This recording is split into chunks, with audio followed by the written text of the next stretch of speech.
kulanti wacan oo wanaagsan daawadayaal meel kasta oo aad joogtaan ku soo dhawaada barnaamijka Haldoor oo uu marti inoogu yahay xildhibaan Cabdi Barre Yuusuf Jibriil oo kamid ah xildhibaanada baarlamaanka dawladda Soomaaliya. xildhibaan ku soo dhawaad marka hore barnaamijka. waan ku soo dhawaad Maxamed Ariya Daamashintiin TV SNT inaan maanta maaragtay imaado sharaf weyn bay tahay aad baad mahadsantahay ku soo dhawaad. haddaan ka bilowno safarka aad ku joogtid magaalada Nairobi iyo waxa salka uu ku hayo. safarka Nairobi waxaan joogay muddo 10 casho hadda joognay waxaan oo xildhibaano ka socday dowladda federaalka ah halkan u yimid seminar ku saabsan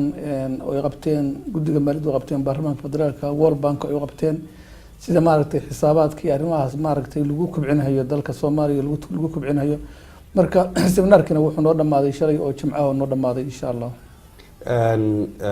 taas waa safarkaagii Nairobi haddaan dib ugu noqono dalkii oo aad ka timaadeen inteedan iman magaalada Nairobi maxaad faahfaahin ka siin kartaa guud ahaan xaaladda guud ee dalka maanta uu marayo iyadoo ay doorasho la soo dhowdahay. bismillaahir rahmaanir rahiim hadda waxaan filayaa shacabka Soomaaliyeed meel kasta ay joogaan inay ka dharagsan yihiin xaaladda Soomaaliya meesha marayso. Soomaaliya maanta waxay u baahan tahay in kor loo qaado inay hoos socoto maahan waa la socotaan 4 sano u dambeysay Soomaaliya waxay ka baxday kumeel gaarkii ka baxday markay ka baxdayna shacabka Soomaaliyeed meel kasta ay joogaan waxay runtii aad u soo dhaweeyeen hogaankii cusbaayo markaa dalka yimid oo ay u arkahayeen hogaan dalka isu keeni kara oo dalka hadda asagu 22 sano burburka aan ka bixin hasaate arintaasu shacabka Soomaaliyeed waxay ku noqotay ka daro dibril bay ku noqotay Soomaaliya 8 sano ka horeysay 4 sano ka soo bilow xilligii Imbagaati ka soo bilow ilaa xilligii Sheekh Shariif 2012 Soomaaliya meel bay tiigsanaysay shacabka Soomaaliyeed runtii horumar la taaban karo soo gaarayay laakiin maanta waxaad moodaa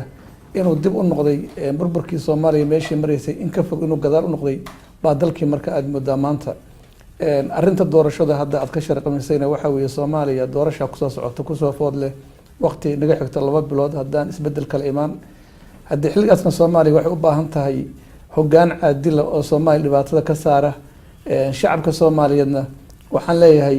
meel aad joogtaanba ku taageera qofka aad isleedihiin qofkaana maanta Soomaaliya badbaadin kara marka taasuna waxay ku xiran tahay sida bulshada Soomaaliyeed ama maamul goboleedyada ama dadka ismadaha soo xulaya xildhibaanada ay soo xulayaan tayadooda iyo sida ay wax u fahmi karaan iyo aqoontooda oo ay ku bees gareyn karaan yaa maanta Soomaaliya hoggaanka dhibkan ka saari kara marka taasna waxaan leeyahay waxay kale u taalaa sidii loo soo xuli lahaa xildhibaanada Soomaaliyeed oo dantooda khaaska ka hormarinaya danta gaarka ka hormarinaya tan soo xulista xildhibaanada way imaan doonaa xildhibaan laakiin maanta waxaa magaalada Baydhabo gaaray gudoomiyaha baarlamaanka dawladda Soomaaliya Mudane Jawaari oo ay u helayaan wafdi ka kooban xildhibaano iyo mas'uuliyiinta waddanka ka tirsan safarka gudoomiyuhu wuxuu gogol xaar u yahay kulan isniinta la filayo inuu ka furmo magaalada Baydhabo oo golaha madasha wada tashiga qaran ay ku kulmi doonaan si go'aan looga gaaro arrimo dhowr ah oo wali umar ka taagan yahay maxaad u malayn kartaa bay hogaamiyaasha soo kordhin doonaan kulankooda ka furmi doona magaalada Baydhabo gaar ahaan arrinta ku saabsan doorashada arrintaas horta waxaan filayaa Baydhabo shirku wuxuu furmayaa 22 inuu furmayaan filayaa hadii rabeedmo oo adigu waqti loogu maalmo dib uga dhacay 22 inuu furmayo de shirkaasuna kama duwanaanayo shirarkii hore oo xamar lagu qaban jiray ama Puntland lagu qaban jiray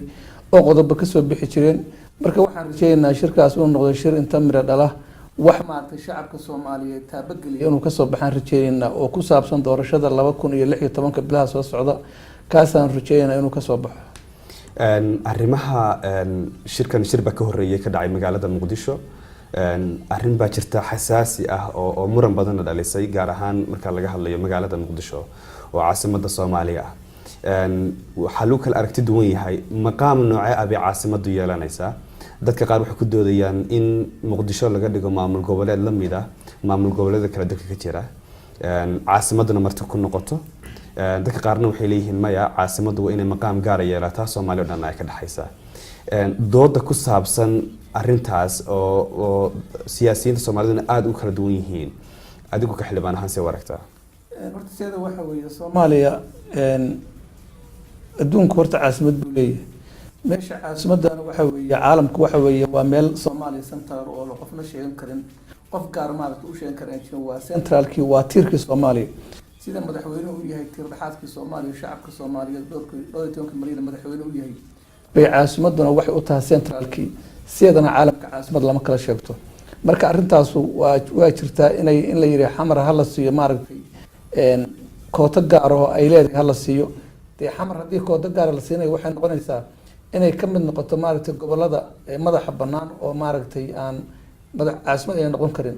macnaheedu waxa weeye xamar caasimadina ha noqoto koota gaar oo ay khasaban oo dadka dad muxuu ahaa gaar la siiyo taasuna ma noqonayso waxyaabaha Soomaaliya ay ku kala tagtay kaasay ahayd dhibka hadda weyn oo jira qaylo jirta waxa weeye Soomaaliya dastuurka waxaa ku qoran 54 xubnood oo aqalka sare ahayd oo lagu qaybinayo 18 gobol 18 gobol markii la yiraahdo caasimadda Soomaaliya kamid bay ahayd waxay xaq u leeyahay 3 xubnood markii la diiday 54 xubnood la diiday oo la yiri gobol wax lagu qaybsan maayo maamulka lagu qaybiyo maamulka markii lagu qaybshana waxa lagu qaybshay maamuladii dalka ka jiray waa lagu qaybshay iyo deegaanada kuwa dhisma doona lagu qaybshay caasimadana waxa looga reebay inay tahay meel dhexdhexaad oo centralkii Soomaaliya ay tahay looga reebay marka caasimaddu sideeda waa inay noqotaa meel Soomaaliya u dhaxaysa oo cidna ayna gaar u sheegan karin haddii wax ka soo baxaan ama meetan wax ka soo baxaan wixii ka soo baxa shanta beelood oo Soomaaliyeed wax ugu qaybsadaan oo ay noqotaa meel maaragtay aan cid gaar u sheegan karin marka maqaamka ay yeelanaysa waxa weeye oo la filayo inay noqon doonto waqti dhow haddii rabidno caasimaddu inay noqoto meel madax bannaan Soomaalida inteeda kale oo Soomaali oo dhan meel ay xaqeeda ku helayso cid gaar ah ay sheegan karin oo maqaam gooni loo sameeyo bay noqonaysaa haddii la yiraahdo muxuu ahaa maye waa in ayada kooda gaar la siiyo si gaar wax loo siiyana waxay noqonaysaa meel shacabka Soomaaliyeed ku midaysan yahay oo kale dhexdhexaad ah oo nina sheegan karin inay noqoto caasimadda Soomaaliya laga dhigto marka haddii aan ka dhaxgalay haddii la yiraahdo aqalka sare saami bay ku yeelanaysaa caasimaddu adiguna aad ku doodaysid in caasimaddu ay tahay meel ummadda u dhaxaysa qaab noocee ah baa lagu xuli karaa dadka u matalaya caasimadda aqalka sare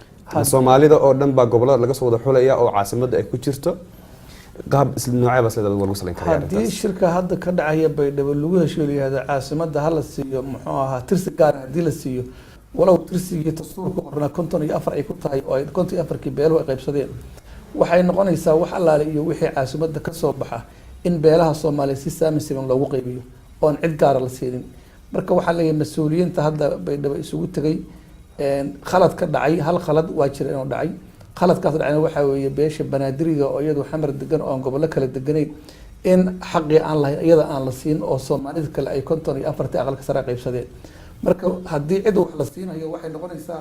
aqalka sare in looga soo jaro 54 xubnood oo beeluhu kala qaateen in xubno looga soo jaro beesha gobolka Banaadir degto oo iyada muxuu ahaa Banaadirga in la siiyo haddii la yiraahdo 10 xubnood xamar hal la siiyo 8 xubnood hal la siiyo 5 xubnood hal la siiyo waxay ku khasbanaysaa dhammaan beelaha Soomaaliyeed oo dhan inay xubnaha qaybsadaan oo aan beel kaliya u qaadan waata xildhibaan aan ka dhaxgalo marka laga hadlayo siyaasadda Soomaaliya waa mid aad u murugsan waqti aad u dheerna way qaadataa oo Soomaalidu wax kuma heshiiso dabcan arrintan Muqdisho muran badan bay dhalisay oo Soomaalidu ay ku kala arag duwan tahay marka laga hadlayo Soomaalida gudaha joogta iyo kuwa dibadda jooga waxaana aad loogu muransan yahay arinta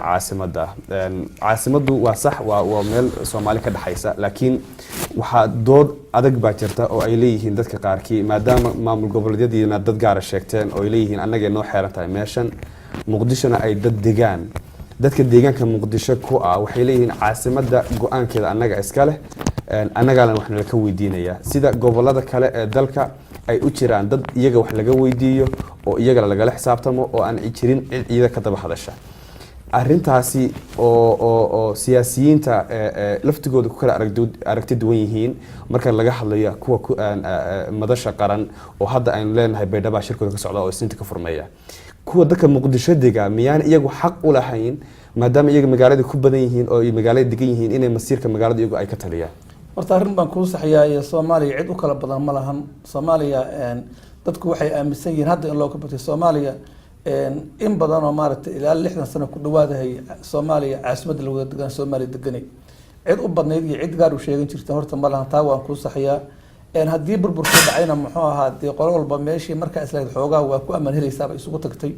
marka caasimaddu waa ka gedisan tahay. dadka caasimada degan oo hadda aad leedahay muxuu ahaa dad gaar ah degan oo sheeganaya gobolada Soomaaliya qayb ka yihiin degan yihiin. Soomaali oo gobolada dhan isaga timid bay ka yimid. Gobolada Soomaaliya oo kale oo dhan bay qayb ka yihiin oo wax ka degan yihiin. Soomaaliya caasimada cid gaar u sheegan karta iyo cid oranaysa aniga iskale oo aniga si gaar ah waxa lagu siisay ma jirayso.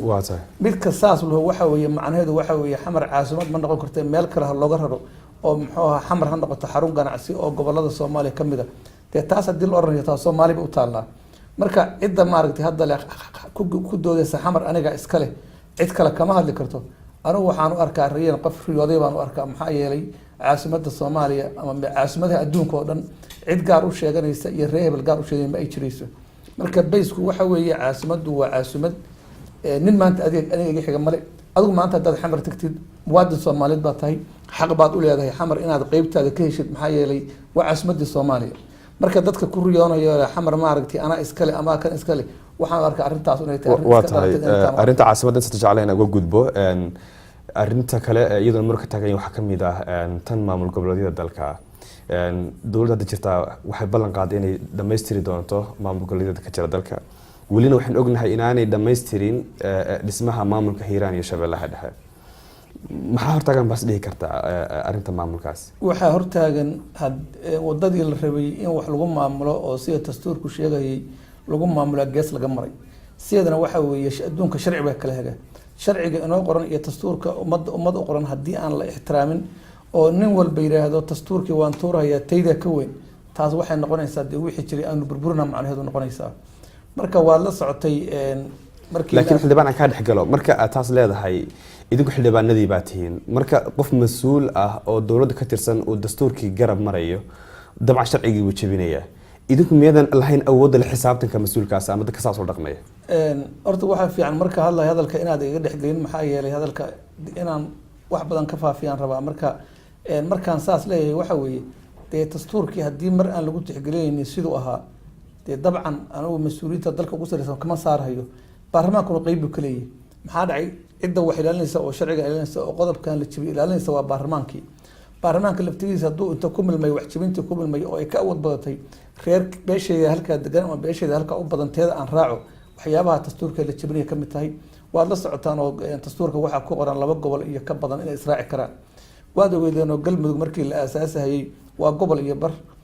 iyo barkaasuna sharciyan maahan. madaxweynuhu awood dhaqaale iyo mid siyaasadeedna culayskii buu saaray. xildhibaanadiina muxuu ahaa rabbi sharciga ma waafajin laftigooda qayb ka qaatay oo gobol iyo bar in dastuurka lagu jabiyo ka qayb qaato ka aaday. sharciguna waxa weeye deegaanka maamulka laga sameynayo waxa u madax banaan dadka shacabka oo deegaanka degan ba u madax banaan iyagoo ay ka qayb qaadanayaan xildhibaanada deegaanka ka soo jeeda oo lagu kontroolayo sida wax u dhacay amna u dhaceen.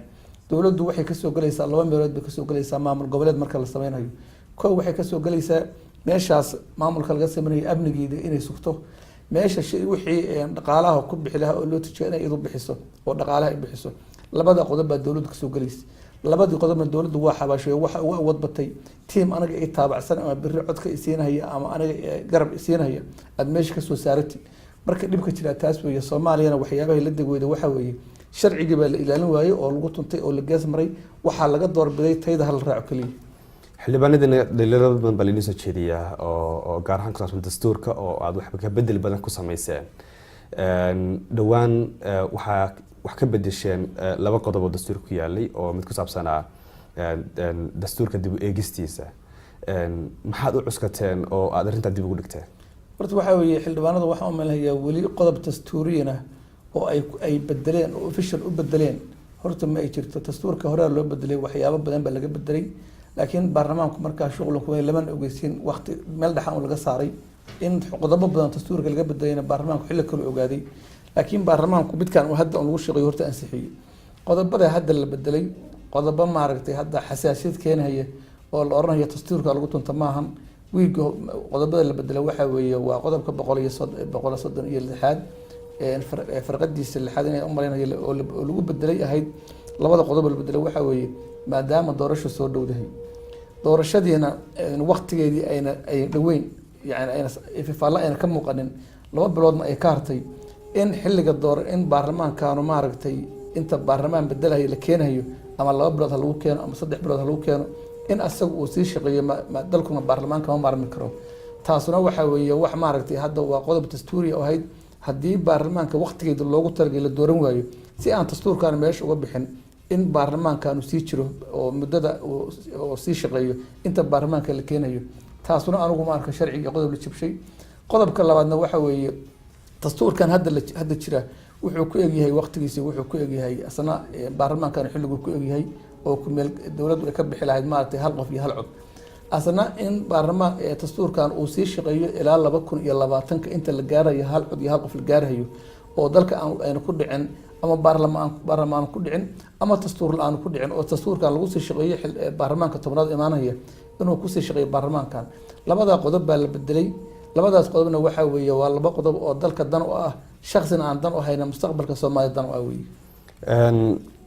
doorashada soo socota baarlamaanka Soomaaliya waxaa lagu qaban doonaa gobolada dalka maamul goboleedyada caasimada lagu qaban doonaa horeyna waxaan u naqaanay in doorashada ay ka dhacdo magaalada Muqdisho ama meel dalka baxsan oo ay dhaqameed la soo ururiyeen ay xildhibaanada soo doortaan maanta waxa leeyahay tiradooda la soo keenay baa dooranaysa xildhibaanadii maxaad u malaynaysaa inay markaa kaga duwanaan doonto doorashadii hore ee dalka uga dhici jirtay horta arrintaas aan horta aad baan u soo dhaweynayaa maxaa yeelay xildhibaanadan hadda ismadu soo doorteen dhibaato badan iyo maaragtay waxaa lagala kulmay khaladaad badan oo runtii aan say u badan yihiin dadku nagu eedeynayo laguma keenin tayo laguma keenin aqoon laguma keenin waxaa lagu keenay muxuu ahaa kana saaxiibka iyo kana magaciisa kaliya lagu keenay dadku nagu eedeeya markaas maadaama ahayd waqtigan Agost 20keeda dalku in la gaarsiiyo hal qof hal cod iyo hal qod la gaarsiiyo oo qof walba xor ah codkiisa uu baxsho oo baarlamaan xor oo shacabka soo doortay iyo madaxweyne shacabka soo doortay la gaari waayo waxaa la doorbiday in la helo 2016 baarlamaanka imaanaya baarlamaan tayo leh oo dhaliishaan annaga hadda maanta baarlamaankan sagaal loo soo jeedinayo baarlamaanka tayo fiican in la waxeeyo wajigii hore awal hogaamiye dhaqameedka isinka kaliya lagu sii deyn jiray isinka inay caawiyaan konton qof oo doorasho dadban oo yani doorasho dadbana oo qofkii loo codeeyo wariyaa ka bixi kara maanta meeshan kanu berri muxuu sameyn doonaa qofka aqoontiisa lagu qiimeeyo oo aan lagu qiimeynin maaragtay saaxiib iyo maaragtay si gaar aan lagu qiimeynin lagu qiimeeyo aqoontiisa iyo waayo aragnimadiisa iyo laga fakaro qofkan dowladnimo keeni karaa waa doorasho dadban waxay la mid tahay maaragtay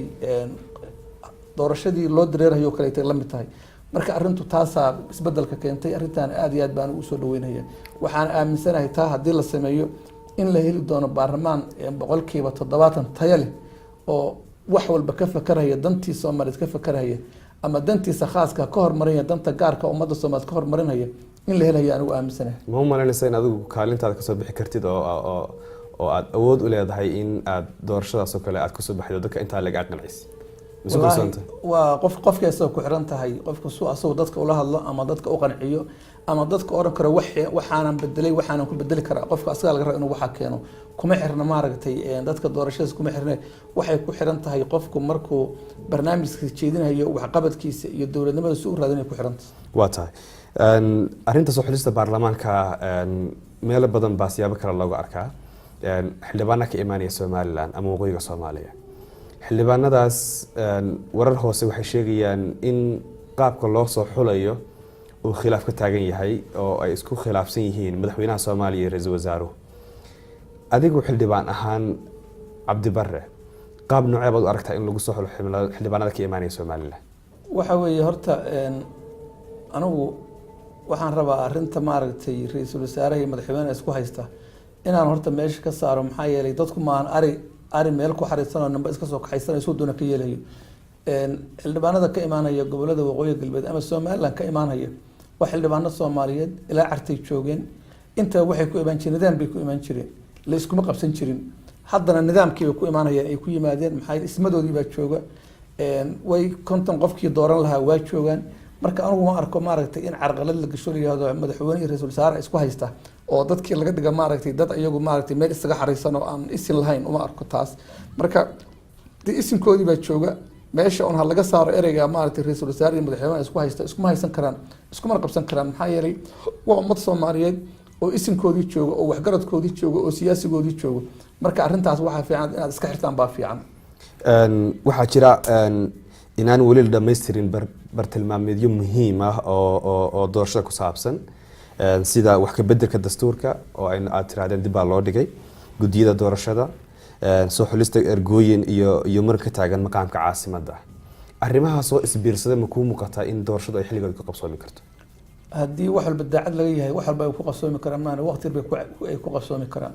wax walbana waxay ku xiran tahay hadda shirka 22 Beedhabo ka furmahaya waxaan rajeynayaa wax walba sidii loogu talagalay inay ku soconayso. haddii wixii anagu aynu far isku fiiq ku samayno isku qabsano nin walba dantiisa gaarka meel kale ka arkana dee wixii waa isku qasmayaan. haddii nimanka mas'uuliyiinta oo meesha tagay ay ka arkaan danta Soomaaliyeed ay ka hormariyaan dantooda khaaska tii Soomaaliyeed ay ka hormariyaan oo wax wanaagsan ay keenaan wax walba waxay ku xalismi karaan laba bal wax lin karaa waxaan wix bil ku xasil ku ayaan wix kuma xasilismayaan. marka sideedana waxaa fiican wax walba dadka hoggaanka haya oo markaa maamulka haya sidii ay wax u toosiyaan oo ay wax arkaan inay hal jaa u arkaan. maxay yeelay Soomaaliya dhibaatadaysta waxa weeye nin baa dantiisii meeshan ka arki waayay dhinac kale wuxuu quloocinaya. Soomaaliduna midday maanta ku baaba'da waa taas. marka waxaan leeyahay mas'uuliyiinta halka isugu tagay waxaan leeyahay dantiina khaaska inta halkaan dhigtaan ka hormariya danta shacabka Soomaaliyeed oo maanta adduunka qaaradiisa ku dhibaataysan oo burburka iyo dhibaatada meel kasta ku haystaan ka hormariya taas wax walba badnaanta koobaad siiya oo shacabka Soomaaliyeed ninka mas'uulka ama xildhibaan ha ahaado ama muxuu ahaa mas'uul kale ha ahaado ama aqoon-yahan ha ahaado mid wax walba waa in laga hormariyaa danta shacabka Soomaaliyeed waa in laga hormariyaa wax walba. xildhibaanadii hadda tin idinka sharci dejintii dalka idinka ah go-aan kama dambaysta idinka iska leh. haddii siyaasiyiinta Baydhabo ku shiraya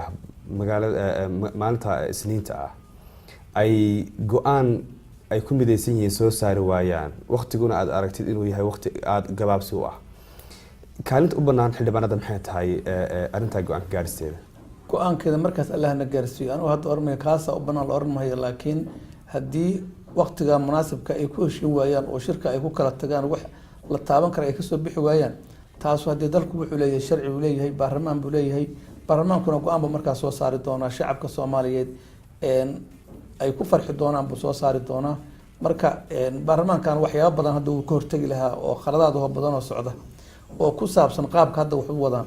wax walbana waxa baarlamaanku u tartiibinaya inaan la oran baarlamaankan wuxuu wax walba uga hor imaanaya oo shacabku wax badan in weyn baan ognahay waxaan u hor imaan weyn aan hadda oran waxaan khaldan u oran weyn shacabka Soomaaliyeed inuu sarno arag xildhibaanadan inay kororsadaan bay rabaan oo ay sii joogaan bal horta nimankan mas'uuliyiinta bal meesha wax ku furan horta shacabka Soomaaliyeed markaa horta arkeen. marka laga hadlayo la xisaabtanka dawladda waxaa tihiin cidda kaliya ee shacabka mas'uulka uga ah inay siyaasiyiinta la xisaabtamaan oo wixii dalka dhacaya aad ogaataan oo wadada saxda ee sharciga dalka lagu heshiiyay aad marisaan. ammaanka dalka marka laga hadlayo khaladaad badan baa iska jira weli dhibaatooyin baa ka taagan ammaanka dhinaciisa. dhowaan waxaad u yeerteen ra'iisul wasaaraha iyo xubno ka tirsan dawladda oo aad wax ka weydiiseen dhanka ammaanka. arrinta la xisaabtanka dawladda gaar ahaan mas'uuliyiinta ugu sareysa dawladda ma inaad u yeertaan mas'uuliyiintaas oo baarlamaanka hor keentaan su'aalo weydiisaan kaliya ku daydeysaan mise wixii waad la daba gashaan oo meesha ay waxgeeyaan baad la socotaa? horta baarlamaanku sidiisa horta waa sharci ilaali waa sharci dejiye iyo inuu maaragtay wixii khaldan la xisaabtamo. xukuumadda iyo hay-adaha dawladda baarlamaanku in badan buu la xisaabtamay in badan buu maaragtay u yeeray baarlamaanku u yeeray baarlamaanku marka ma lahan inuu maaragtay wixii dabagalo daba faaqido dabagalo hay-adihii u xilsaarnaa oo dabagalka lahaa oo ka shaqayn lahaa baan sidii la rabay aan u shaqeyn. marna baarlamaanku isagu wuxuu u taagan yahay sharciga inuu ilaaliyo oo wixii sharciga ku gudba uu soo gudbiyo hay-adihii ku shuqulahan u gudbiyo. marka waxyaabo badan oo khaldan dalka waa ka jiraan khaladaad badan baa jira. marka waxaan leeyahay ilaahay dalkan ha u keeno dad markii lala xisaabtamo wixii lagula xisaabtamay fuliya taladii baarlamaanka dhageysta baarlamaanka aan kala qaybin hay-adihii dawladda aan kala qaybin in 2016 bilaha noo haray ilaahay inuu keeno oo dalkan gaarsiiyo doorasho hore 2020 shacabka Soomaaliyeed keena ilaahay inuu noo keeno taa rajeynayna waxyaabaha hadda aan leeyahay wax badan ba isbedeli doonana waa doorashadan dadban oo baarlamaanka lagu soo dooranayo konton qof soo dooranayso in wax badan isbedeli doonaan baan aaminsanahay. arinta doorashada baarlamaanka soo laabanaya doorashada baarlamaanka ka dhacaysa magaalooyin kala badan kala duwan oo ku yaala Soomaaliya waxaan u baahan tahay dhaqaale aad u badan iyo logistics labadiiba in arintaas laga geysto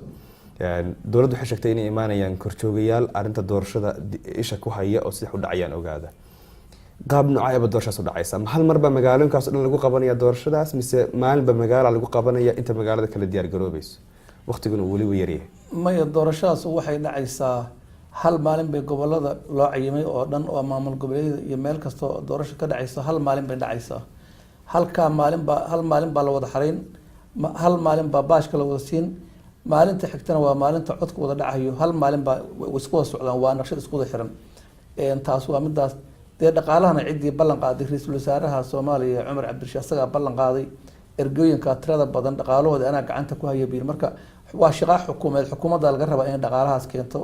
oo sidii wax u meel mari lahaayeen ay keentay xukuumadda laga rabo waa tahay dhanka ammaanka soo laabanaya Soomaaliya waxa jooga ciidamo shisheeye oo marka la sugayo la isku yiraahdo AMISOM ciidamadaas 10 sano wax ka badan hadda dalka joogaan walina dhibaatadii sideedaba u taagan tahay oo ammaankii wali khalad badan ka jira ma kula tahay in yoolkii laga lahaa ciidamadaasi ay laga gaaray oo maanta wixii la rabay la joogo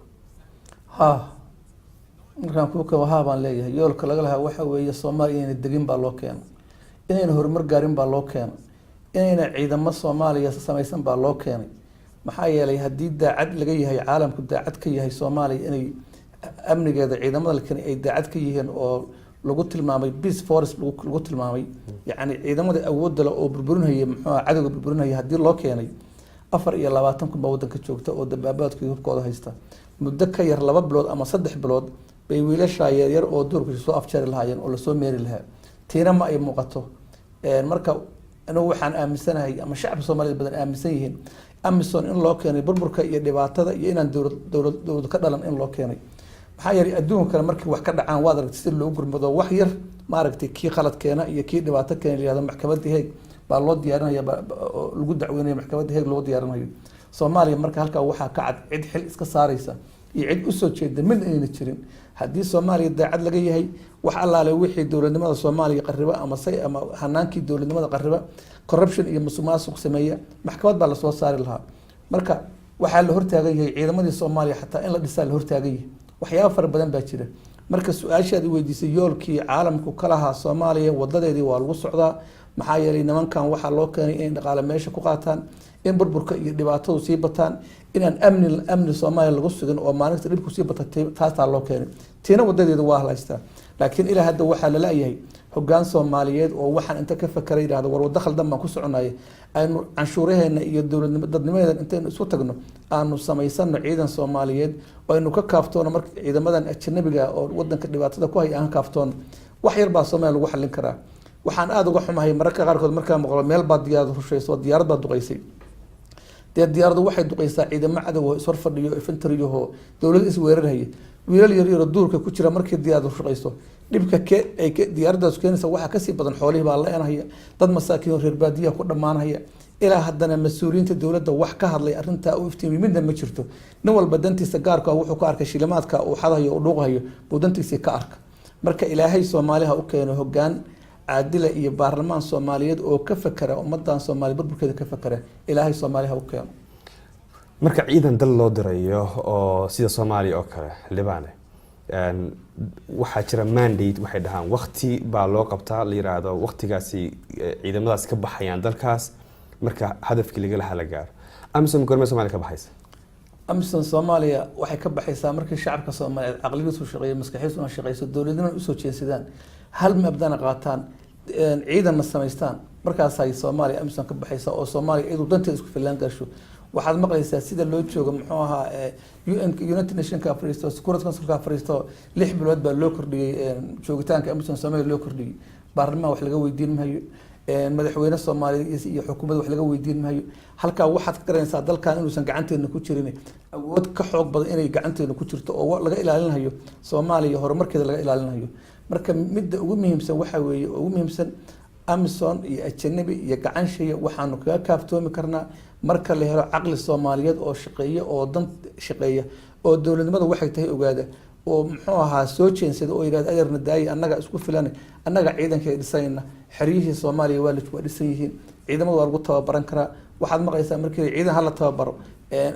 wadan hebel baa diiday dhaqaale uma hayno dhaqaalaha dalka ka soo baxa ama dekedaha Soomaaliya ka soo baxa ama canshuurta laga soo baxo Soomaaliya waa ka badan tahay laakiin wado xun oo qaloocan bay martaa cid ku controlisa male marka Soomaaliya waxaad moodaa caalamkuna dowlad lama rabo shacabkii Soomaaliya isu tanaasulo waa qolba meel bay taagan tahay marka ilaa la helo caqli shaqeeye iyo dad Soomaaliyeed oo dowladnimadu waxay tahay ogaada oo waxa khaldan ogaada ilaa la helo dee dhibkaas aanu ku jeednaa haddii aan waqtigan Soomaaliya 2016 hoggaan caadil ayna helin waxaa Soomaaliya u dambeyn doonta in la yiraahdo dalkan Soomaaliya ahaan jiray bay u dambeyn doonta waa tahay daawadayaal waan sii wadi doonaa wareysiga aanu leenahay xildhibaan Cabdi Barre intaanu wareysigan sii wadi doonana waxaanu sii weydiin doonaa arrimo ku saabsan dhanka ciidanka iyo dhismaha ciidanka Soomaaliya iyo qaabkii lagu bedeli lahaa kuwa hadda jooga ee AMISOM marka horese nasasho kadib ayaanu dib isugu soo laaban doonaa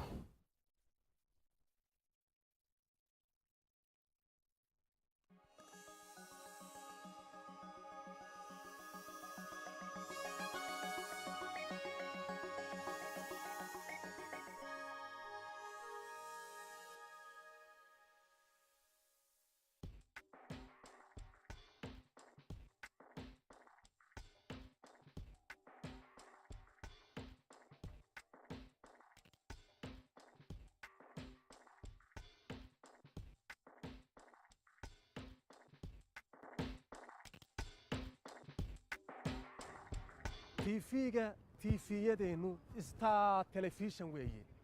wax ay tabiyaan barnaamij tayo iyo loo qiray wanaagba tijaabi warkayga heedhe tusmayso aayar daawo taariikhda ka dheega maanta barnaamijyada toos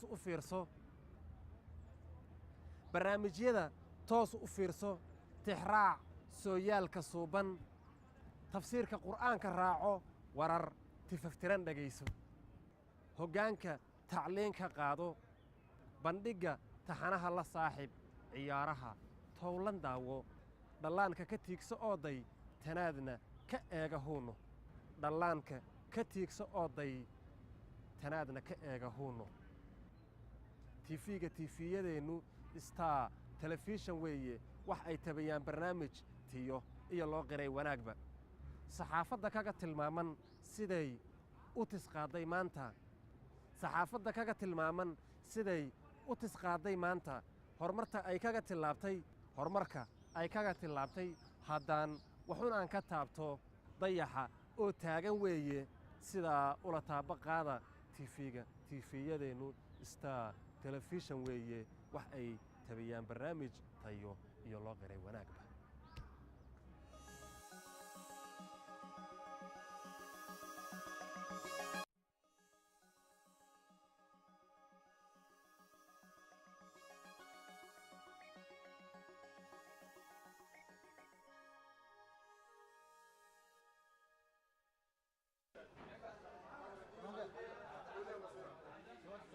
magacaygu waa Bakar Sheekh Xuseen ummadda Soomaaliyeed meel walba ay joogaan waxaan leeyahay Ramadaan mubaarak bisha wanaagsan ilaahay ajirkeeda noo waafajiyo waxaan idin kula dardaarmaynaa nafsadeena waxaan la dardaarmaynaa cibaadada aan ka faa'iideysano acmaasha wanaagsan sadaqada dadka la anfuriyo aan idin kula dardaarmaynaa nafsadiinaba dhalinyaradan khaasatan waxaan leeyahay kubaddan isku mashquulna iska daayo salaada tarawiixna isku xira aad ay mahadsantii meel walba aad joogtaan Ramadaan mubaarak mar kale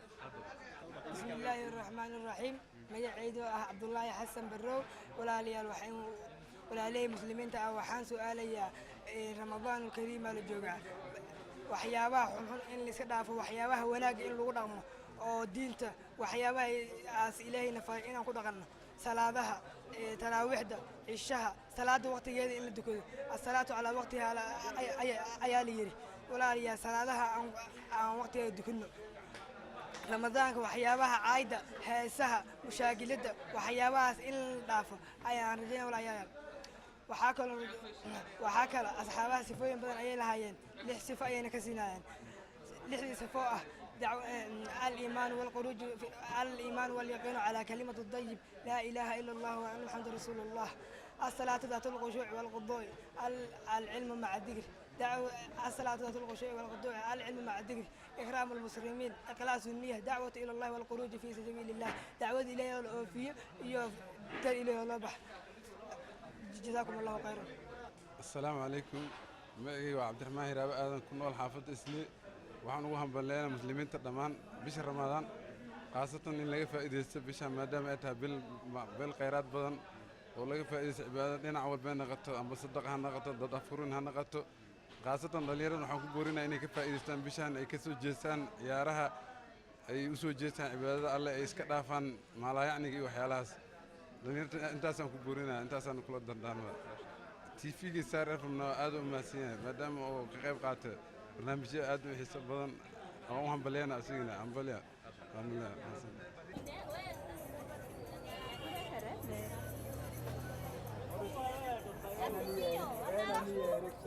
السلام عليكم.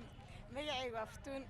كنا على حافظ إسلي لما شعب كسمال حاله رمضان الكريم وبش بركة سن كل عام وأنتم بخير وأنا كفر حسنا بش سنة كاسن تسكل نولا نجارك دن مد الله حاله دتكم مسلمين تبش رمضان وبركة سن حاول لنا هم بليو.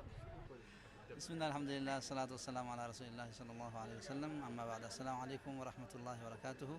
اسمي أحمد محمد وبارك إن شاء الله تعالى أقول كل عام وأنتم بخير كل عام وأنتم بخير تقبل الله منا ومنكم صالح الأعمال. الحمد لله هذا الشهر شهر المبارك شهر رمضان شهر العبادة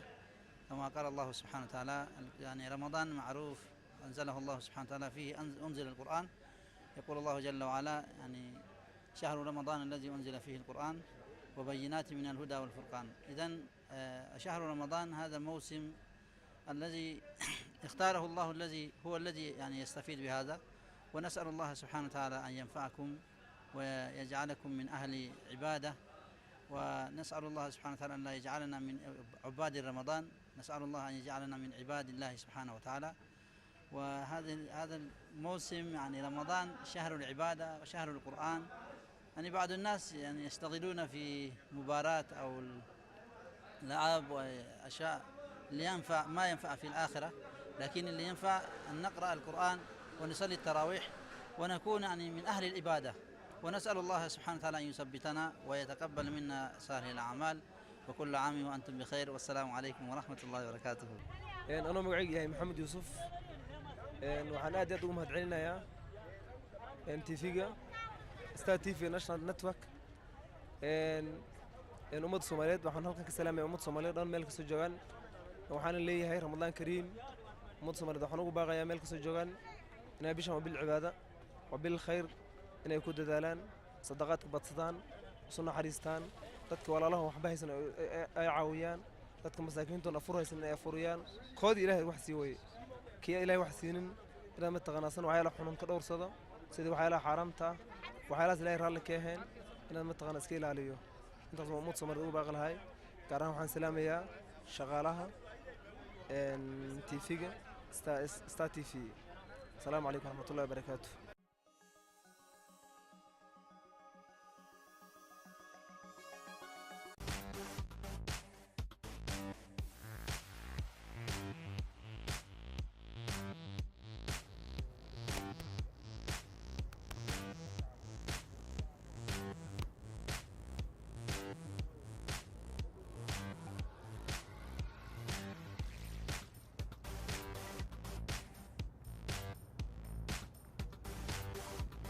سورنا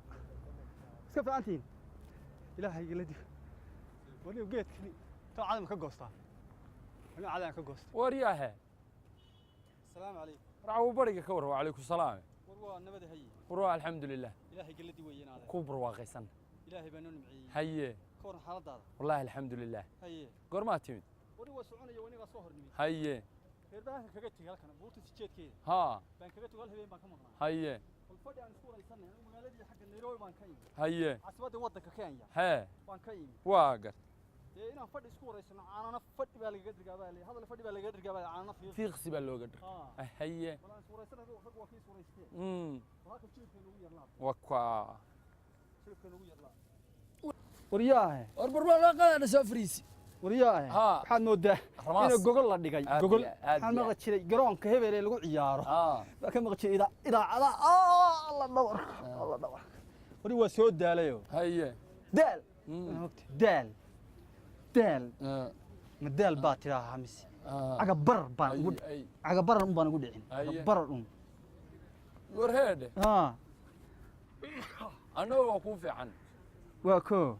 alxamdulilah waa koo caadaasaan kuu maraynaa waa koo de waa barwaaqo waa koo wax waroo kaa dambeeyey ma jiraan aan roobka iyo nimcada ahayn ma jiraan waa garta hadda xoolihiina dhalmadii ها waa bilaabeen waa garta waa horaamiyeen wakaa waa garta soomaada garan waa garta maqashaa hadda u taalla waa garta geeluna waa ramag waa garta riyuhuna waa dhaleen haye iduhuna waa dhaleen haye banaaxiga iyo go'ha iyo ololka halkaa ka karay haye waa la yaaba haye dee waa maasha allah wariyo aadu warka nasiib wariyo waa nabadoo lagu waran raggu waa kii iswaraystaa ragna war baa dee isku dara dadkuna inuu iswaraysto waa wax aad u wanaagsan aad iyo aad anigu xalay waan ka maqnaa reerka xalay waan ka maqnaa reerka haye shalay subax goor ay ahayd ها goor himse ah ها baan wadadan maray wadiiqadan halkan bartanaan mara haye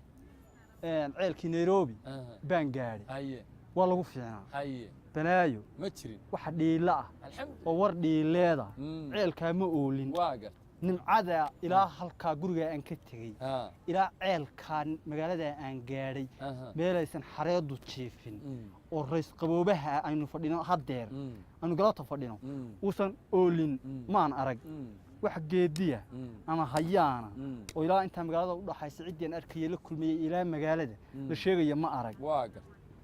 barwaaqaa lagu jiray haye ilaahay baa ummaddiisa u nabceeyey haye afrikaankaas wuu isdhex mariyey soomaaliya dadkaa kale haye waa la isdhex marayey haye afrikaan waa walaale meel wada joogabay Ahe. laakiin ma garawsane haye allah isgaransi allah isgarawsi Allah isgarawsi. allah isgarawsi haye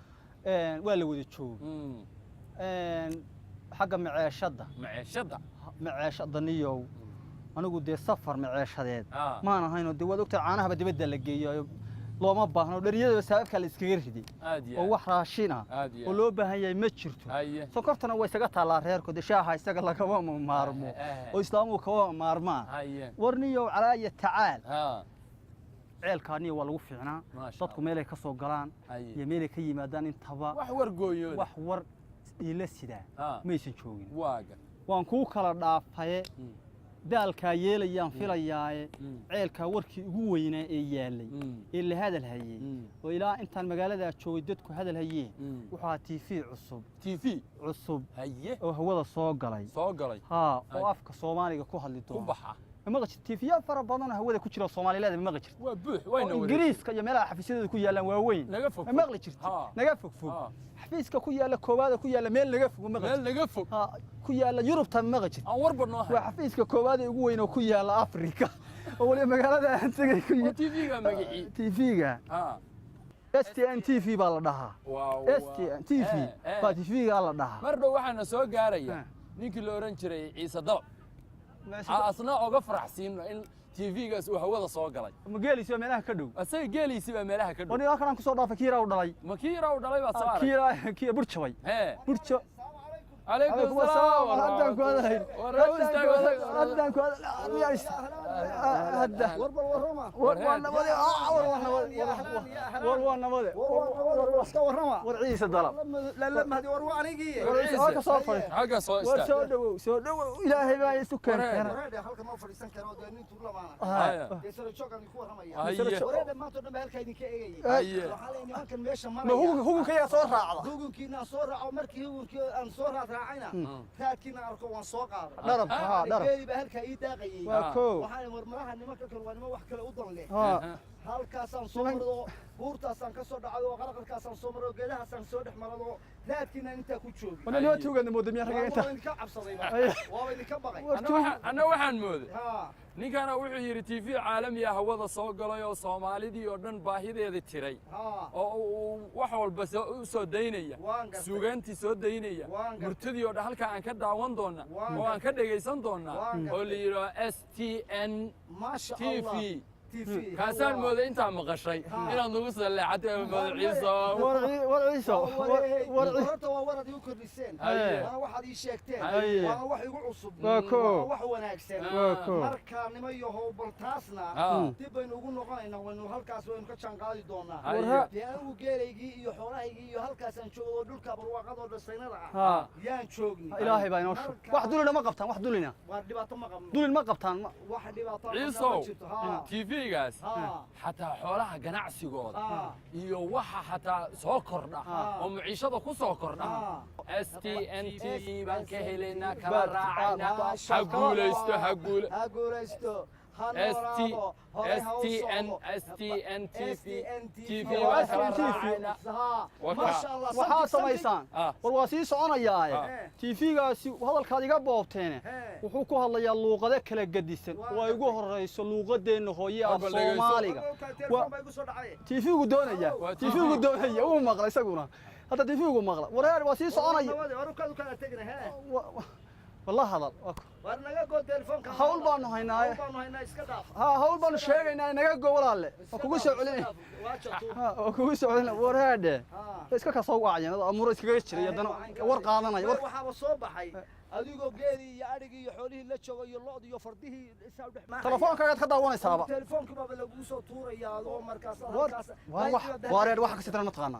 TV-ga ba telefoonka ka daawanaysaa islaamihiina u sheeg xaafadaha u sheeg asusi sheegan iyaga war badan TV ka horeeya inuu jiro waa khayr baan soo waay amuuraha soo ay u sheega hataa hablaha loo iyo soo labisatay iyo maskaxda saad noogu furfurtay iyo saad noo baraa iyo saad warka idinku keenay warka wanaagsan idinku war waniga mariya wanaagsan sita war wanaagsan idin sidee way aasaasan isku ogin haye way salaam galab wanaagsan waxaad xolaarataana noo xareeya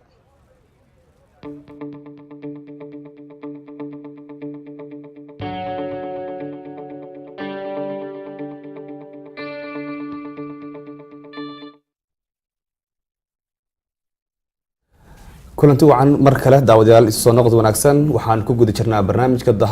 haldoor oo uu marti nagu yahay xildhibaan Cabdi Barre oo ka tirsan xildhibaanada baarlamaanka dawladda Soomaaliya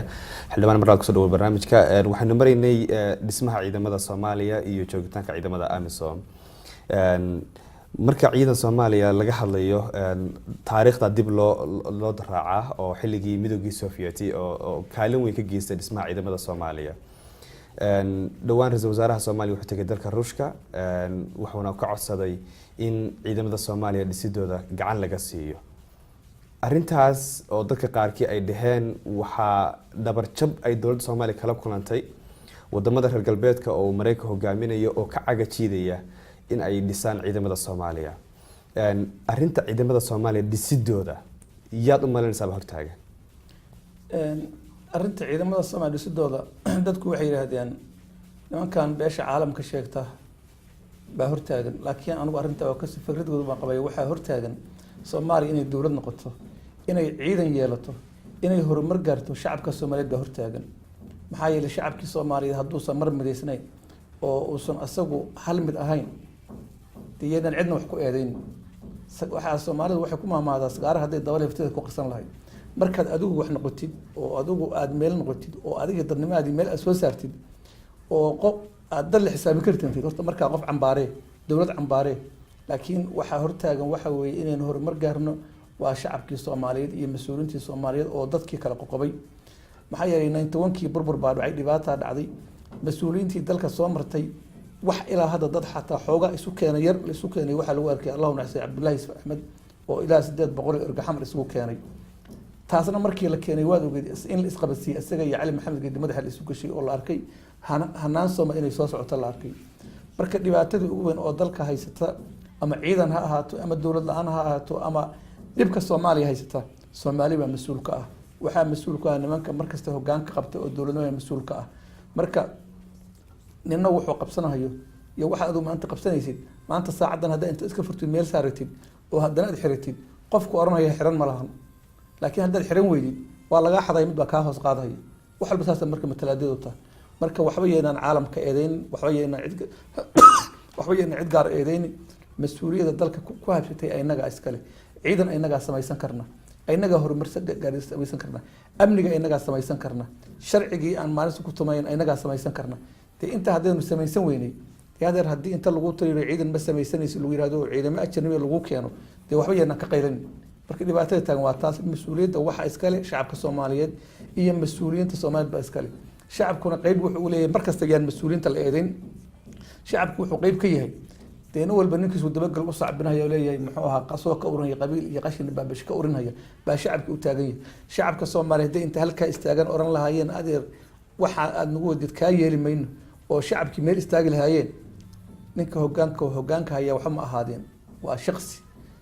dowladnimada lagu sheegay waa shacabka weeye. shacabkii marka asaga kala qaybsan, asaga kala irdhaysan, cid isu keentayna ma jiraan. marka ilaa taas la helo sidaasaanu ahaayna ciidankeenana dhisidiisa ajnabi kuma xirna, Mareykan kuma xirna, reer galbeed kuma xirna, annagay ku xirantaa, Soomaali bay ku xirantaa.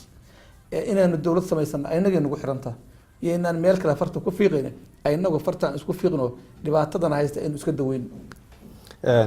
ciidamada AMISOM marka laga yimaado hawlaha u joogan Soomaaliya waxa jirta dhibaatooyin ay geystaan. tuulada la yiraahdo Buulamareer ama degmada Buulamareer dhawaan dad bay ku laayeen shacaba. horena taas oo kale Muqdisho dhexdeeda gobolada dalka ay joogaan dad ay gaari marsiiyaan iyo kuwa xabad la dhacaan labada way jirta. yaa leh la xisaabtanka ciidamada AMISOM marka ay dhibaatooyin noocaas ay geystaan. waxaa la xisaabtanka ciidamada AMISOM horta ciidamadan ajnabiga dalka imaanaya kow la xisaabtanka horta baarlamaanka ale. labo wax ka qabashadooda u dambaysa waxa iska leh xukuumadda iyo madaxweynaha iska leh. baarlamaanku wax badan buu qeyldaan ka keenay, wax badan buu AMISOM miiska soo saaray, wax badan buu keenay. haddii yaa fulin ciddii fulin lahayd haddayna fulinaynin oo madaxweynihii ka aamusan yahay oo xukuumaddii ka aamusan tahay oo sharcigii wax walba lagu tumanayo adeer xaggeen loo cararaa. waa waxyaabaha aan ka hadlay ka mid tahay oona aan ka hadlayay tahay. marka dhibaatada AMISOM dalka ku hayso qof walba waa ogyahay, ciday ka daaqsoontaan jirin, baarlamaanka og, xukuumaddii baa og, mas-uuliyiin dalka ugu sarreysaa og, laakiin yaa wax ka qabanaya, cidda wax ka qabanaysa waa tee. markii la yidhahdo lala xisaabtamo madaxweynaha warqad baa loo soo diray waxa leeyahay ciidanka lama taaban karo, xukuumadda cagaha dhulka loogu dhifanaya, baarlamaankii waxaa leeyahay baarlamaanku fidmo ka shaqeynaya. marka waxaad moodaa qulubtii shacabka Soomaaliyeed qulubtii inay kasii dhimanayso oo maaragtay wadanimadii iyo dadnimadii ay kasii dhamaanaysaad moodaa. marka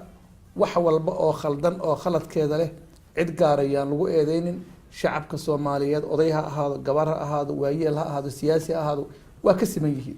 haddii shacabka Soomaaliyeed goobaha dhibaatadu ku hayso oo laba dhibaato haysata, nimankan yararka oo dhalinyarada duurku jira dhibaatay ku hayaan, AMISOM dhibaatay ku hayaan, dadkii saasaa loo wada bahdili. kii banaan bax samee yiraahdo maanta yiraahdo iska daa wax kale caasimadda xamar ka banaan baxa oo yiraahdo dhibkaana la ku hayaa, waxaa laga yaabaa habeenkii in la dilo oo guriis loogu dhaca laga yaabaa. ciidan baa meesha imaanaya mid askari xabad u qarinaya.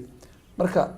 adeer Soomaaliya aafaan wax oran karaa masiiba ku habsatay, masiibada ku habsatay shacabka Soomaaliyeed Ilaahay inta u toobad keenaan oo Quraan akhristaan bil soo qaad baa lagu jiray. yacni hal la keeno muxuu ahaa dowladnimadii Soomaaliya siyaasad loo raasay anigu oran lahaa. marka cid gaar ah oo eedeysay lama arkay, qof walba ku eedeysay. ciidamadaas AMISOM ma jirto ilaa hadda ciidan la dhihi karo ciidan xooga dalka Soomaaliya jira oo awoodi kala wareegi kara gaar ahaan meelaha ay gacanta ku hayaan. laakiin waxaa jira ciidamo si gaar ah loo tababaray oo ciidanka Alpha Group uu ka mid yahay. muddada ciidankaasi jiray waxyaalo badan buu qabtay. weerarada ka dhaca magaalada Muqdisho iyo hoteelada loo dhaco waqti yar bay ku soo koobaan. mana dhihi karaa tusaale u yahay ciidankaas oo kale dhisidda ciidanka xooga dalka Soomaaliya si iyagu ay ammaanka ula wareegaan. tusaale uma oran karo ciidankaas hadda aad tilmaantay ciidan maaragtay dowladda Soomaaliya gacanta ku hayso oo ay xukumaan iyagu oo dhaqaalahooda ay bixiyaan oo ay ka marqaataan lama arkay. ciidankaas hay dowladda kala xukuma oo gacanta ku haya oo mushaarkooda sameeya waa niman Soomaaliyeed, laakiin meelo kale laga xukumaa howlgalkana markaas iyaga aad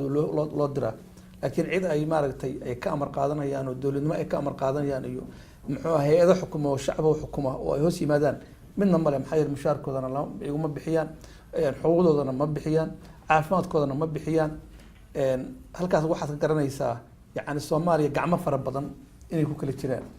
ciidamada Soomaaliya hadda la sheegayo tayada badan lagu sheego 22 kun iyo 40 kun mar lagu sheego, mar 60 kun lagu sheego, wax tayaho hadda lagu saleyn karo midna maahan. maxaa yeelay wuxuu qaataa bishii $100 baa la siiyaa. $100 waxaa laga yaabaa 6 bilood 7 inuusan qaadanin. ciidamadan AMISOM ay la joogaana qalabkoodii iyo adduunka u dhamaystiran $1,500 waa qaataan caafimaad waa leeyihiin koodii dhaawacmeen adduunkaa loo diraa inaga askariga maskiinka oo cagacad oo aan kabaa haysan oo macawista wata oo qoriga xunka la ordahaya oo laga yaabo laba khasan ama khasan inuu qoriga wato oo ciidanka amisom la socdo maalintuu dhaawacmo ama dhib gaaro waxa weeye ilaahay wuxuu baday hooyadii dhashay iyo aabihii baday oo waxba haysan ba ilaahay inuu baday inay daweystaan haddaan xaqiiqda dhabtaa laga hadlin oo xaaladda dhabtaa laga hadlina oo wax walba waa fiican yihiin la yidhaahdana hadda adar Soomaaliya la waayahaya marka waxaan leeyahay shacabka Soomaaliyeed halkaasaanu maanta maraynaa Soomaaliga waddo xun bay ku socotaa wadada xun oo ay ku socotana aynaga hormood ka ah tanaasul kasta inteenu sameeyno wixii aynu isu qabno oo Soomaaliland inta isu qabno intaanu halkaan dhigano aynu horta dantii guud u soo jeensano Soomaaliya dhib fara badan baa haysta inta la leeyahay Amisom dalka ha joogan oo ciidan ha ku noqdeen Soomaaliya rajayaan laga sugin oo horumariyaan laga sugin oo dowladnimo yaan laga sugin xaqiiqda dhabta taas weeye ilaa la helo shacab Soomaaliyeed tanaasul sameeyo hoggaan sameeyo tanaasul sameeyo oo inta fakaraya war maxay inoo dan la helo anoo mararka qaarkood waxa israadaa dhulkan Soomaaliga barwaaqada shacab Soomaalida iska lahayd waliba adduunka kuma dhalan baa mararka qaarkood israadaa marka dhib fara badan hadii maanta hadaan maanta oo dhan ka sheekeeyo 10 saacadood aan wadi kara baa Soomaaliya ka jirto taagani waxaan oran lahaa Soomaali dib ha isugu noqoto aqliguna ha shaqeeyo maskaxduna ha shaqeyso arrinta ku saabsan awoodda ururka al-shabaab dib ay u soo laabatay meelaha qaarkood weeraradii ay geysanayeen mar dhexdaas hoos buu dhacday laka dib u soo laabatay ciidanka dawladda Soomaaliya hawlgalay qaadaan oo ay ka mid tahay kii badweynta Hindiya oo kale markuu socdo bil oo ahaa meel dhexe maray waa la istaajiyay dhamaystirna muu yeelan mar walba awoodda la saarayo al-shabaab oo dagaalada ay lagu qaadayo culays la saarana waxa yaraada dagaalada ama dhibaatada ay geystaan maxaad isleedahay baa lagu micnayn karaa al-shabaab waxa baa culays loo saaray la yahay si ama looga adkaado ama at least awoodooda loo yareeyo horta waxaan rabaa inaan kuu sheego haddii la yiri awoodii nimankaas al-shabaab waa la cirib tiray oo waa laga odroonaaday horta been baa la sheegay dadka in been loo sheego maahan caalamkan inuu been sheegaan maahan shacabka Soomaaliyeed been loo sheego maahan wali ma waad aragtay intaas oo meelood oo goobad baa la qabsaday wali ma waad aragtay quwad shabaab ay leedahay ama technique ay leedahay ama hub ay leedahay la soo bandhigay oo leeyahay hubkii ciidamadii waa ka militariga shabaab la soo qabtay wali ma waad aragtay magaalo waa laga qabsaday laakiin duurkii baadiyaha joogaan dhibka joogaana waxa weeye aqoon darrada dalka haysata ama ay mas'uul ka yihiin mas'uuliyiinta Amisom mas'uul ka yihiin ama hoggaanka dalka ugu sareeya mas'uul ka yihiin ama ninka taliyaha qaybtaas militariga Soomaaliya jooga qayb ka yahay ama aqoon darraha ugu ahaato ama wax kale ha ugu ahaato ciidan marka la weerarayo sidiisa lama sheego lamana taabageliyo ciidan waxa la muxuu ahaa xataa ciidanku markuu duulayo oo duulaan qaadayo looma sheego meesha u socdaan ninkii ciidan military kaarta yaqaan looma sheego meesha ciidankaas u socdaan ilaa xabadaas ku bilaantoy cadow baan hor fadhiyo lagu bilaabo oo ciidankaas intuu soconayo oo duulaan ku jiro meesha cadowgaas fadhiyo lagu garaacayo madaafiicda lagu garaacayo awoodooda la naafinayo booskii ciidankaas awoodooda lagu naafayn lahaa ama wada lagu burburin lahaa laba bil ka hor ama bil ka hor baa ninkii taliyaha ahaa ama kii Amisom joogay ha ahaado muxuu ahaa nimanka ajnabiga ha ahaado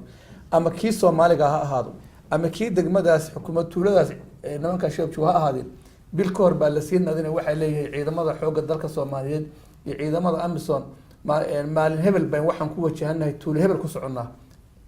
hadda adar cadowga waa loo sii digi waa loo sii digi hubkoodii iyo ciidanku ay kala baxayaan magaalada iyo cidlaha la tagay maqaysaa wax iska hormaado kama dhicin magaalo cidlaha la tagaya ayagina duurka galahayaan duurkaas inta ka dagaalamayaan oo ay joogaan dhammaan dalka Soomaaliya ka bilow xamar daafeeda ka bilow ilaa Hiiraan ku xij inta nimanka dhalinyarada joogaan dhulkii baadiyaha oo ugu qansan ama dhul beereed ka ahaadeen ama webiga ha ahaadeen ama dadkii reer baadiyaha ahaadeen nimanku ayaa gacanta ku haya ciidamadina waxay haysteen magaaladii bay go'deen ku yahaysteen meelaha qaarkood helicopter raashin u daadisa marka dhibka jiro horta kaas weeye waxa loo sababta sidaas loo sameeynayaana ama nimankan awoodooda loo duciifin waayina Soomaaliya horaan u sheego cid dawladnimo Soomaaliya lama rabto mar haddaan dawladnimo lagu la rabin adigin isgaran weydid daadir sidii maaragtay biisad iyo jeer lagu dul ciyaaraya marka waa inuu fakarnaayo war maxaa dalka nabad looga dhigi waayay war 24 kun oo ciidamada dabaabad wato Afrika kala bar xoreyn kara maxay wax u qaban waayeen qofka aqal waa inuu dadku is weydiiyo taas dadka ka maqan gabagabadii barnaamijkan ku dhownahay xildhibaan dhawaana Soomaaliya doorasho ka dhacaysa dadkuna aad u wada sugayaan gudaha iyo dibadba waxay noqonaysaa doorashadaas ka dhacaysa Soomaaliya dhibaatada ugu badan ee shacabka ay tirsanayaan waa hoggaan xumo iyo iyagoo leen wali ma hayno cidii sida saxda ah noo maamul lahayd iyadoo koow ay ka yihiin baarlamaanka aad ka tirsantahay adigu iyo madaxda in ka sareysa maxaad u malaynaysaa doorasho soo socota ay dhali doontaa hoggaan noocee ah ay dhali doontaa ama ay Soomaaliya u baahan tahay mustaqbalka helo nin hoggaan ah oo Soomaali meesha ka saari kara in la helo waxay ku xiran tahay koow marka hore waa in la baarlamaan tayo horta waa in la helaa oo ergooyinkaas iyo isinkaas dadka ay soo xulhayaan inay noqdaan dad quality leh oo la og yahay inayna maaragtay shilin wax siisanaynin oo ayna maaragtay jeebkooda waxay gashan ku xisaabtamaya dowladnimo Soomaaliyeed loo helo horta taas anigu waxaan rajaynayaa haddii la helo in middaa lagu helayo hal midna waxaan rabaa Soomaaliya anigu khibrad badan baan u leeyahay waa ay aragnaa wax dhinaca siyaasadda waa u leeyahay waa arkay inta la leeyahay 4.5 aan wax ku qaybsamo inta la leeyahay xildhibaan maamul goboleed ha soo xulo inta la leeyahay hoggaan muxuu ahaa hoggaan dhaqameed xildhibaan ha soo xulo horta waa Soomaaliya baabeed iyo burburkeed intaas Soomaaliya waxay dawlad ku noqon kartaa laba arrimood oo dawlad ku noqon kartaa labo mid saddexaad kuma noqon karto in la helo dalka amni inta la sameeyo ciidan la sameeyo oo amnigii la sugo oo muxuu ahaa sharcigii la adkeeyo oo maxkamadihii la habeeyo oo awoodii sharciga marka adkaysid oo aad gaartid hal qof iyo hal cod la gaaro madaxweyne la doorto xor ah oo shacab soo doortay baarlamaan xor ah oo maaragtay aan lagu soo dooran laaluush korruption aan lagu soo dooran taas dowladnimo waa lagu gaari karaa waa la sameyn karaa haddii daacad la yahay 4 sano soo socota 2020 haddii daacad la yahay oo hoggaan fiican la helo oo baarlamaan tayo leh waa la gaari karaa taasna tan labaad lagu gaari karaa waxa weeye adduunku markuu burburo saanka dal u burburo u baabao dalka waxa soo ceshay military inqilaab sameeya soo ceshay maanta militariga ma hayno shacabkii Soomaaliya waa kala qaybsan waa kala taagan yahay labada arrimood lagu soo celin karaa maanta marka labada arrimood waxay ku iman karaan maanta iyadoo la helo baarlamaan tayo leh oo ay doortaan hoggaan caadil ah oo shacabkan ka fakaraya oo dantiisa khaaska ah tii guud ka hormarinaya oo hoggaankaas uu sameeyo ciidamadii diyaarsho haddal aan ciidan lahayn horumar ma gaarayo markaad ciidan samaysid oo amniga gacanta ku dhigtid sharciguna ku adag yahay baa wax walba ku gaari karaa taas marka lagu gaari karaa aad iyo aad baa mahadsantahay xildhibaane daawadayaal intaasaan kusoo gabagabaynaynaa waraysigii aanu la yeelanay xildhibaan Cabdi Barre Yuusuf Jibriil oo ka mid ah xildhibaanada baarlamaanka dowladda Soomaaliya waxaan ku wareysanay barnaamijka Haldoor oo in la socodsiinaya anigoo Maxamed Yamani farsamo yaqaanada iyo dhammaan saaxiibada kala qayb galayna barnaamijkan guud ahaanba waxaan kaga tageynaa sidaas iyo nabadgelyo